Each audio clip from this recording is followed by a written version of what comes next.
Hi. Hello, Kelly. Hi. Um, We are yeah, live. yes. So I'm not sure if we can see. Uh, yeah. So when there's comment, it will show on the side lah. Mm-hmm. Okay. So, Okay. So, hi so everyone. hi everyone. So for those who tune in, welcome to our first ever chill and chat. So I'm Stephanie, who is the host for tonight, the moderator lah.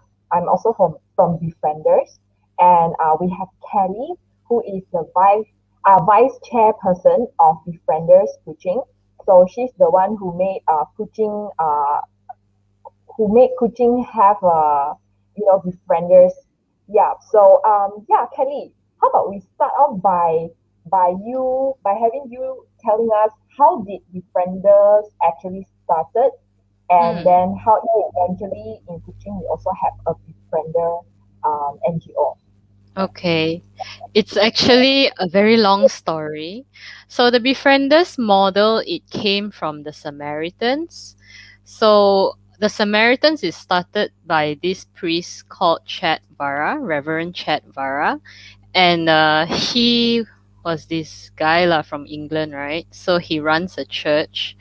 And why he started the Samaritans was because there was a young girl, who committed suicide because she was menstruating for the first time and she thought she was possessed. So she didn't know that, she was hitting puberty and she didn't have anyone to talk to, so she was humiliated and all that.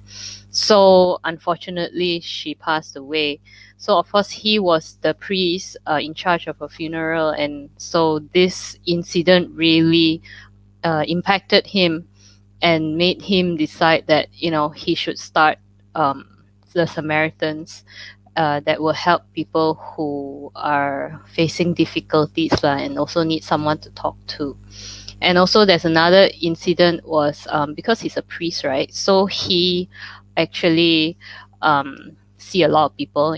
His parishioners will go and look for him and all that. So they would queue up, to want to talk to him, to want to express their grievances and all their emotions and all that. But he also have, like, some staff and workers in the church who are stationed outside of his office. And as they were queuing up to go and see him, they chit chat with the staff and the people that were outside his office. And it turns out, when it's the turn of the people who are queuing, they didn't need to see him anymore. Like when he invited them to come in. Oh, okay, like, do you want to tell me something? And then they're like, oh, actually, like, I don't think I need to see you anymore. So he was quite surprised, like, why is that? And then he said, oh, because I was just talking to someone outside, and it actually helped me a little bit, you know and then it turns out that they just needed someone to talk to and someone to listen to them.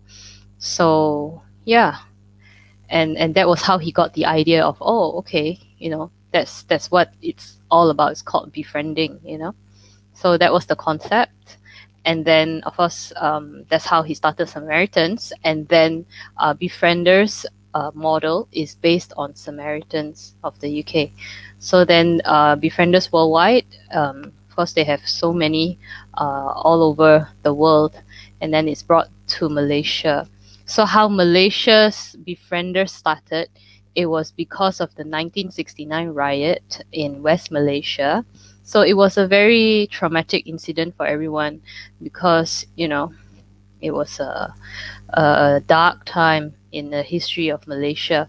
So a lot of people were very anxious and they were very scared of going out, or, fearful of their life, lah, basically, because they've never experienced so much violence around them.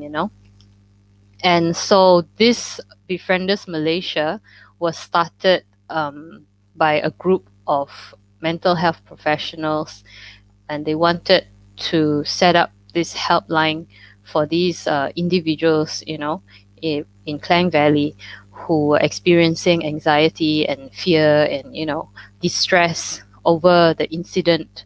So that's when the first Befrienders in Malaysia was set up in KL, and that was I think 1969, 1970s.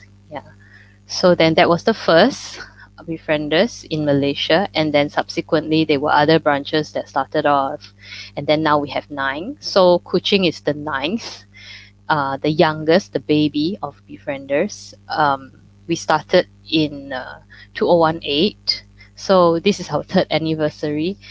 We just got we just got our third year, right? Because we started our phone lines in August, and Chun Chun lah. This is our anniversary. So yay, 3 years. Yeah. So Yeah, yeah. and yeah, and even right now, right, during the pandemic, we also still have our phone line Mm, service continue on, which is every day mm, from 6:30 to 9:30. And we are mm, also quite active on our social media where we also keep on reminding that, we still have this phone line service available, and mm, that people in need who are in emotional distress, who are suicidal, who need emotional support, they can call into 082 268 061, and mhm, they can call every day from 6:30 p.m. to 9:30 p.m. And yeah, we are doing our best to extend our service out. Yeah. mm. So and yeah, this month is the month we celebrate our third year. Yeah. That's right. Okay.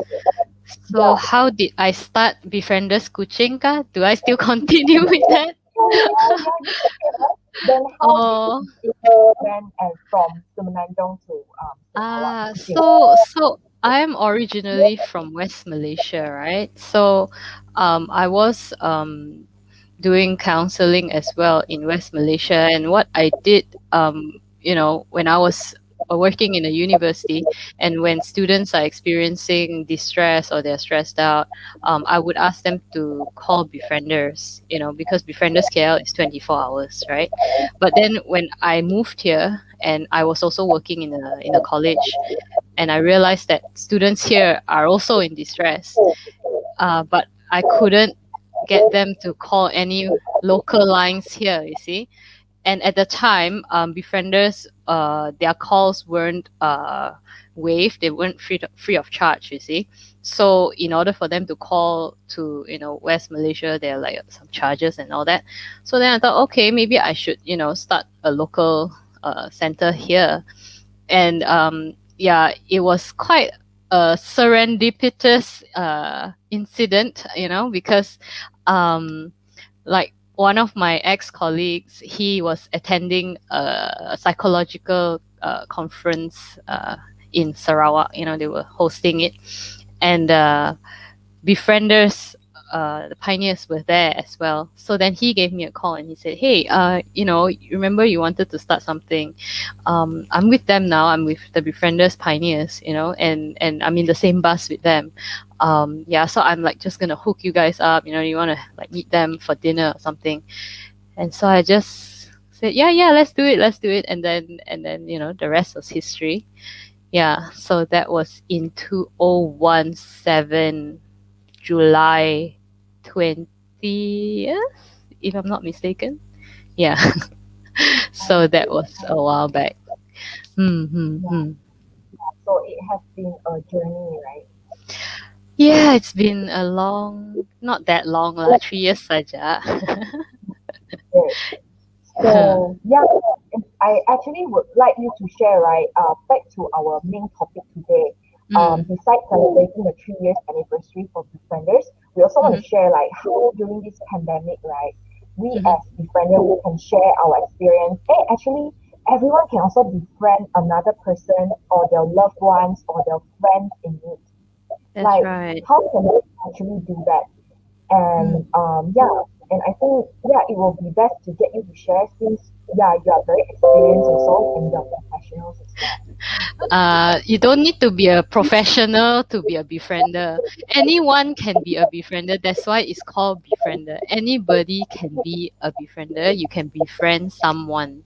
So it doesn't mean anything, like you have a title or you're what professional or you're some psychologist or whatever. It doesn't make a big difference in befriending. So essentially befriending is just about listening to someone, when they're trying to express something, right? So the first thing, how do you want to befriend someone, is to pay attention to them, which is actually a privilege, at this time, because we get so distracted by everything, right? Like, I feel like everything is grabbing our attention, the phone, the YouTube, even, different media, should I read or should I watch K drama? So, I'm always conflicted, you know and then, oh, should I go on I, Insta or should I go on Facebook, so even conflicting platforms, so it's so really saying difficult that, to pay attention. Mm, yeah, so saying that one of the main thing that people need to be doing is like just listen when we want to befriend people. Like just listen first. that's Listen and right. don't be so busy or distracted that we are not even Mm, listening to the person talking. that's right. It's just to give the person 100% of your attention. So it's an undivided attention that you're giving them, and really listen to what they are saying without trying to give them an answer, without trying to give them what you think is the right response, or you're just thinking up some uh ideas, or or Or a or yeah, yeah, you're not really listening to them. You're just trying to respond to them, like, oh, what should I say next, or like, like, oh, that's wrong, oh, that's right, or like you're judging. So the third thing is, of course, not to judge, right? When you're listening, you mustn't judge, to put your own values, on the person. So when they're telling you something personal, especially, you know and it could be very different from your own personal experience, so that's okay, you know like, you don't have to be able to relate in order to understand or to listen to what they're saying. Yeah. meaning they And have to mm, agree, right, to I'm what they are sorry. doing. Meaning we don't have to agree with them, with their mm, beliefs, and yeah, we just listen and be present. And I think most of us we like to be heard. mm, that's right.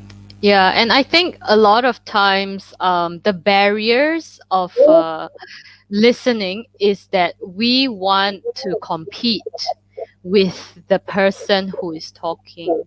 So we ended up, like, telling them, like, for example, let's say your friends say, oh, I'm having such a bad day. And then you say, oh, you had a bad day, I had the worst day. And then you end up hijacking their their moment, because they actually want to tell you about their bad day, or they want to share, they want to mengeluh lah, right? They want to tell you, but then you're like, no, my day is worse than yours, Yeah. so then it So then became a competition. yeah, the Mm, conversation become you instead of that friend. that's right. So And then it just kept going back and forth like that, and that person just has to justify why their day is worse than yours. Then they'll be like, no, no, no, my boss shouted at me today. They say, your boss shouted at you? My boss, he threw something in my face. So then it just ended up being like, okay, like, are you one upping each other? You know, uh-huh. I don't know, but some people might enjoy that kind of conversation, so I'm not sure. But essentially, to have a really insightful and meaningful conversation, you know, the Mm, first thing you have to do is to listen to that person. So, usually, in a regular conversation, we take turns to talk, mm, right?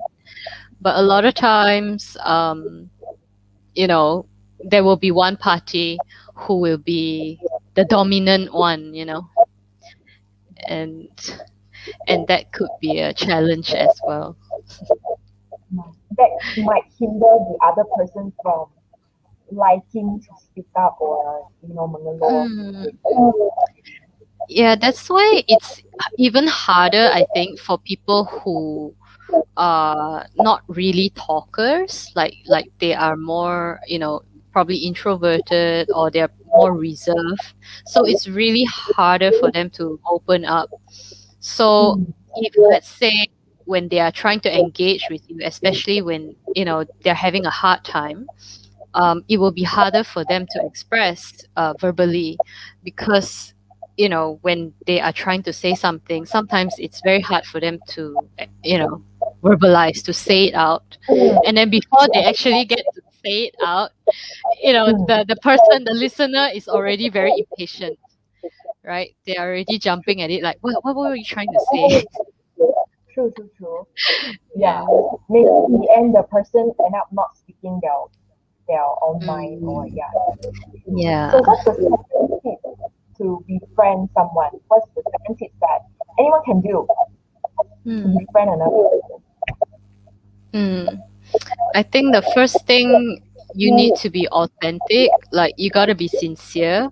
What I keep hearing from people, like, what they're feeling is a kind of emptiness, or a kind of, like, they feel like there's a screen, I mean, not just literally, yeah, we're on a screen, but it's Yeah. like they feel fake, like it's not genuine, like, even if this person cares for them or what, they don't feel like there's an actual connection. They don't really feel, the care, or the authenticity of the connection. So that actually affects the entire relationship lah. Yeah. Mm. Okay, so sincerity is very important.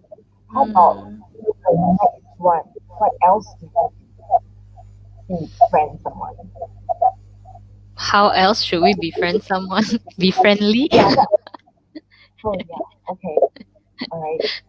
Oh, so back to just now, you said sincere, right? So being empathetic also plays a role, right? Yeah. Of course, we got to imagine, like, putting ourselves in the other person's shoes, and Mm, how they would feel when they are going through something, you know. mm, And a lot of times, I think we meant well. Like, whenever we want to comfort someone, we actually don't know what to say. So we always end up saying the wrong thing. And true, that happens. Yeah, that happens. true, true. Mm. Okay, so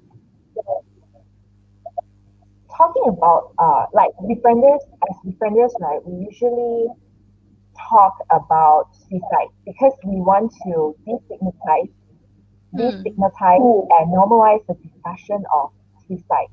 That's But I right. felt that, yeah, I think we felt that the topic of suicide hasn't been discussed enough.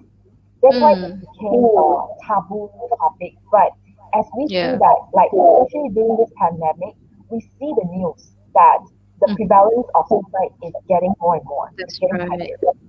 That's And right. I feel, yeah, do you think, I mean, how do you think we can like destigmatize it? Is it Mm. like creating more awareness or Well, how? the first thing is to stop sensationalizing suicide. I feel like they are highlighting suicide to sell the news, or like um the things that are being highlighted in the news are not the main points. They're not the the real issue. you know it just made it like a story, to sell the news. To But grab what is attention. behind this? Yeah. Why did this person do what they did? And also, um what made them do it? So these are very, I think, very deep things lah, that people don't want to look into, or they think it's something that will not happen to them, or will not happen to their loved ones. They feel like they can't relate. But Mm, if you examine carefully, you will actually know someone who has done it before, or has attempted before, or in the midst of doing it. So it is actually more common than we want to admit, right? mm, So it's more like yeah. we, as a community, we refuse to acknowledge that this is an issue. This is a mental health issue. This is also a pandemic, right? Mm, So mm, as unemployment soars, suicide soars, right? And as mm, stress and mental health issues increase, so does suicide, yeah. right? So, Yeah. I mean, we don't want to address this. We don't want to talk about it. It makes us uncomfortable. Like, even when we want to talk about it, it sounds like, oh, is it too dark? Is it too triggering?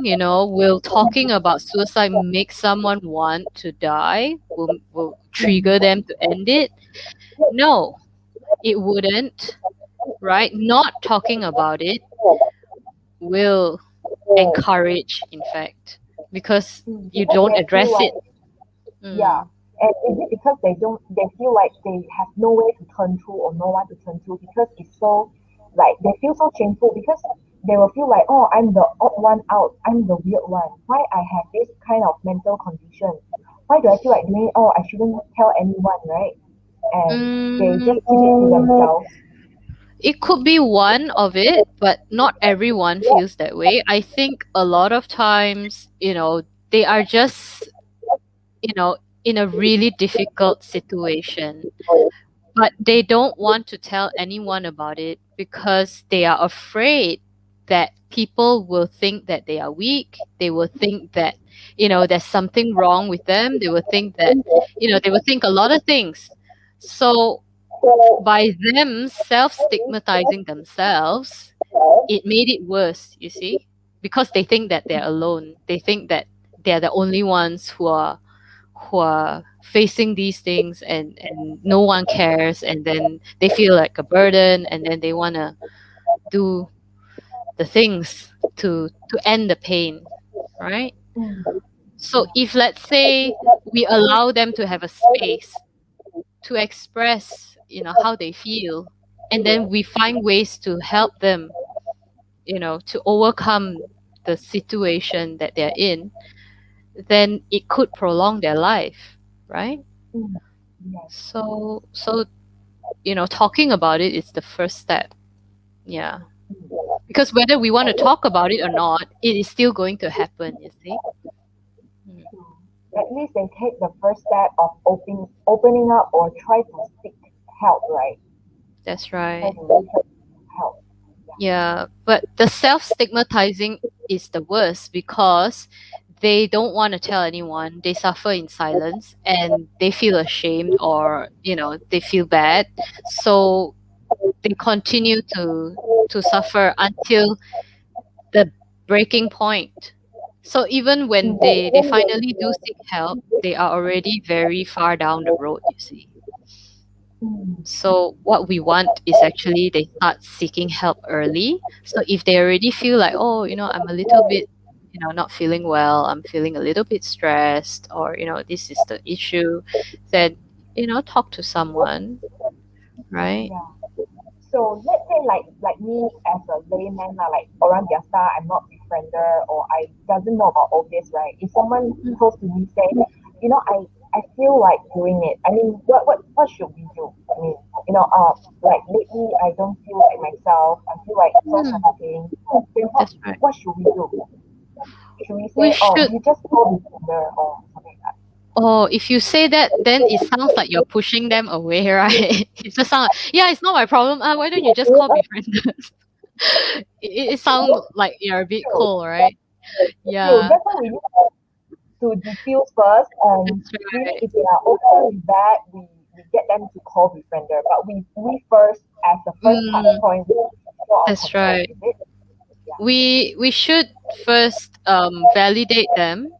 The worst thing you can do is to say that it is wrong, like you're wrong, like you start pointing the finger and say, suicide is a sin, like, God will punish you. Saying all these things does not help the situation. It will not make the person want to die less, probably make them want to die more. So, Yeah. So how do so we yeah. validate the feelings?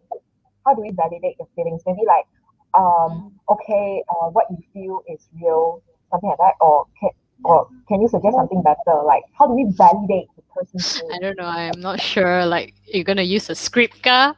Like I say at the beginning, you gotta be sincere, with your response. So if let's say a loved one come to you and say that they're feeling suicidal, you gotta show concern, right? You got to take them seriously. Like, what's happening. So you want to know, you know, what's going on. Do you want to tell me about it? Like, do you want to talk? About what's going on in your mind, you know? Yeah, and say something like, you understand why they would want to do it, or why they feel this way, you know? Yeah, Yeah, yeah. because they're having a tough time, and to validate their feelings, like, if they're heartbroken, or if, they're going through a very difficult situation, you know, validate them. Mm, It's like, yeah, anyone who is in that situation would feel that way too. mm. Like let them know that it's normal to feel like that. There's nothing wrong with you, or That's yeah, and right. that they can seek help. They can go out and reach out for help, right? Yes, that's right. That it's okay for yourself. Like, to I would say it would be good to encourage them to seek help and to be supportive towards them. Yeah. Mm-hmm. I think a lot of times people hesitate, and they're not sure what to say or what to do, or whether to take this person seriously. So a lot of times people just brush them off, or like, oh, lah, they're just seeking attention, or no lah, not yeah, they won't do it one lah, like, I don't know, like they're trying to convince themselves ka. So Mm, yeah, so it's those things, those little things, that the indifference is the one that push these people to end their lives sooner than, yeah, yeah. because they feel like no one cares, or it's wrong to feel the way they feel. I think it's more of the former, like they feel like no one cares. Yeah. So it's more like, Mm, oh, just let me end it lah. And because they're in this difficult situation, it's really hard for them to think straight, right?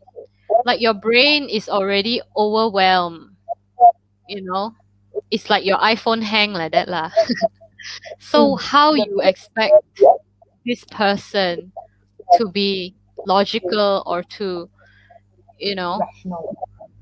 that's right, to want to think in a regular manner, because they're Mm, under a lot of stress, you mm, know? So yeah, if they are perpetually under a lot of stress, eventually they want to end their lives. Anyone would want to do that. mhm, So if we try to reduce the pressure, reduce some of, remove some of the apps, right? The running in yeah, the background, so that it will stop hanging a little bit. So I feel like befriending is a little bit like that. We won't solve the main problem that, you know, but we can yeah. diffuse it, right? Meaning To make them to get feel them, better. yeah, get them to see the real problem, right? Or to organize their thoughts. Not really, not really like that, but more like giving them space, creating space for them to be able to operate Mm, better, right? Because at yeah, this point, there's just too much. There's just a lot burning in the head. So you got to let off steam a bit. So we're letting them let off steam. So like, okay, call me, and let off some steam. That's right. okay. So Kelly, I think to lighten up the mood lah, okay, because since we Oh are no! See, we were trying to destigmatize suicide, but now everything is getting yeah, down. yeah, but do you think it's tough to befriend someone, like, or like how what kind of mindset should we have, like, What kind of in mindset? order to, yeah, like, as in, instead of thinking that suicide is a very taboo topic Mm-hmm. or Mm-hmm. painful, like, we ourselves, if we want to befriend someone, we shouldn't think of it like that, right? Yeah. Well, like what I mentioned previously, we don't need to judge that person for what they're feeling, or how they want to, operate, how they want to, run their life, right? We're not Mm, there to judge them, yeah. so that's the first thing about befriending or being a friend. If you're a Mm, judgmental person, it's very difficult for anyone to be your friend, right? yes. And rest assured, people won't tell you anything real, because they know that you're going to be the first one to cast the stone, you know and you're going to be like, people will think like, oh, you're so high and mighty up there, like you don't make any mistakes, you don't, you're so perfect, you think, right? But we know that there's no such person, right? There's no such person. Yeah. Yeah, and if there is such person, they must be really irritating. True. Yeah. Yeah. So I think yeah, we are almost half an hour live Oh now. wow, that was So fast. yeah, I think Me yeah, going on ranting about things. yeah, sharing lah. I mean, yeah, you're sharing yeah multiple experience with this in counseling as well. So Uh-huh. yeah, so I think yeah, I also would like to ask those who's watching this Facebook live video that we are always wanting to recruit more volunteers. We are always needing another extra helping hand. It doesn't have to be like counseling only. You can be coming from different backgrounds, whether That's it's right. IT, yeah, IT, accounting, or content creation, digital marketing. That would be great as well, because it doesn't mean that when you join as a befriender, you have to do the counseling. It can be maybe you like PR, Mm-hmm. because we have so many different people joining us. We even have students. We That's have right. yeah, people from many backgrounds lah. And I think that makes volunteering fun as well, because we get to meet so many people or friends lah, friends That's right. from different backgrounds. Yeah. And Mm-hmm. I think from my experience, because I think it's my 3 years also in Befrienders, but I joined late in yeah late 2017. But I feel that when we join volunteering work, right, it's also a good place to sharpen our skills. Like, let's say for my case, I learned about content creation, I learned about digital marketing and Mm-hmm. managing social media. So I think it's a good thing for those who are looking to gain some work experience. You can also do it when you're volunteering, That's because you're right. That's basically, right. yeah. you're basically like also like running a organization also ma. It's just that it's Mhm. NGO, but it's also like running a organization. Like yeah, we even have accounting, audit, all those, right? That's right. That's right. I know. Yeah, Treasury, dealing yeah, with yeah, money. yeah, Fundraising is a very important arm in our yeah, organization. We yeah. always And need then people to do merchandise, that. yeah, yeah, and then Mhm. merchandise selling. So Mhm. it runs like organization. So I think it's quite That's good right. to have another set of skills lah, like That's then right. volunteering is a place to start. Yeah. Mhm. Mhm. And then for Yeah. also like contributing back to the society and helping those in need. Like sometimes That's because right. yeah, because there can be other ways to help people also other than I mean I know that we know that there's a lot of charity work going on like giving food and all those and money Mhm. and yeah necessity stuff. But well, Befriending also play a role to provide emotional support as well, which Mhm. is even more important during such difficult times. So I think those who would like to contribute this way can also, yeah, like approach us and join as volunteers. That's right. We'll have like our information on our Facebook page, so you can just browse and look for us, and send us an Yeah, email on how to yes, join. Yeah, yes, it's very straightforward. yes, yes, Mhm. yeah. So yeah, I think that's it, right, Kelly? You have anything else to add? I could go on and on about it, but then it will take all day. Yeah, so I guess that's it, right? For the first series, the first episode. Yes. So there will be a second episode, which is next week, where we'll be talking about another topic, lah, right? Right, right. Yeah. So So yeah, stay so if you tuned, have everybody. any, yes, if you have any questions, you can PM us. Then we'll address it during the next live session, which is also Friday night, next Friday night at 8 p.m. So see you there. Thank you so much, Kelly. Thank So yeah, you. Thank you, Steph. thank Thank you, you. everyone who tuned in. Thank you. Stay safe. Okay. Call us. Bye. Yes, bye.